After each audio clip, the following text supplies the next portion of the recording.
तो फिर प्रश्न किया उद्धव जी ने कि सरकार सत्व की अभिवृद्धि हो इसके क्या उपाय हैं? तो उसके 10 उपाय बताए। बोले धीरे धीरे प्रयास करो, ये जो 10 कार्य हैं ये दिन प्रतिदिन जीवन में बढ़ता जाए। ये 10 कार्य करोगे तो सत्व प्रधान जीवन हो जाएगा, रज और तम स्वतः ही शांत हो जाएगा। इसको नष्ट नहीं किया जा सकता। क्रोध तो आएगा, विकार तो आएंगे,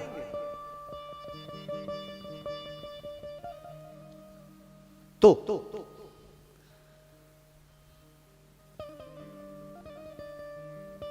सप्त जन्मावधि तैवम पुत्रो नैव च नैव च। सप्त जन्म पर्यंत तुम्हें पुत्र रत्न की प्राप्ति नहीं होगी। पंडित जी रोने लगे।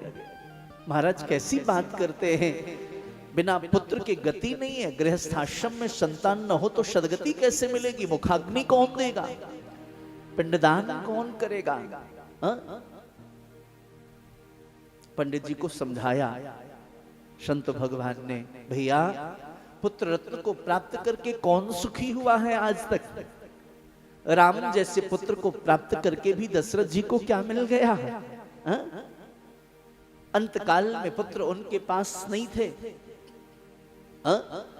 कृष्ण जैसे पुत्र को प्राप्त करके भी क्या प्राप्त हुआ? बहुत तरह तरह से बहुत सारे उदाहरण उन्होंने प्रस्तुत किए।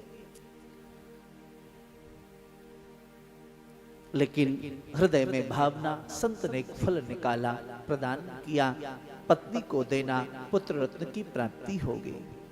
पंडित जी ने जाकर के पत्नी को वह फल दिया,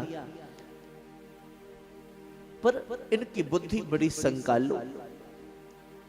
फल को ग्रहण करूंगी, परिणाम होगा, गर्भवती होंगी, बहुत श्रम करना पड़ेगा, बालकों की सेवा करो, तरह तरह के कितने कार्य होते हैं।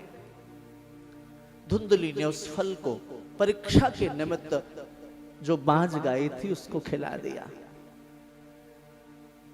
और उनकी एक सखी सहेली जो भी कहें परिकर गर्भवती थी, उनसे धन के बल पे पुत्र प्राप्ति की कामना कर ली और स्वयं उदर में वस्त्र आदि बांध करके गर्भवती स्त्री का सा वेश धारण कर लिया।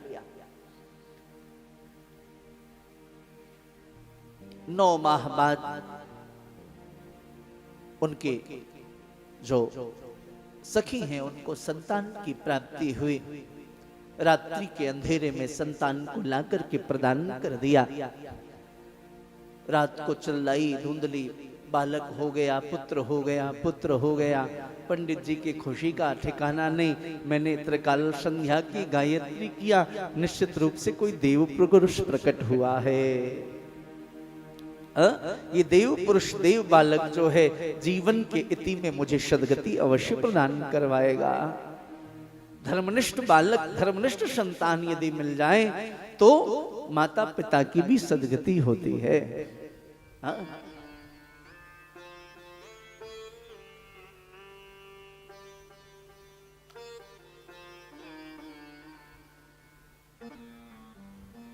इतने में खबर लगी जो गाय बाज थी उसने भी एक बालक को, एक बछड़े को जन्म दिया। दौड़ते हुए गए, देखा अलौकिक बालक, अनुपम बालक, सारा शरीर जो है मानव के शरीर के समान है, बस कान सिर्फ गाय के कान के समान है। तो पंडित जी ने उस बालक का नाम रख दिया बछड़े का गोकर्ण। बोलिए श्री गोकर्ण जी महाराज की।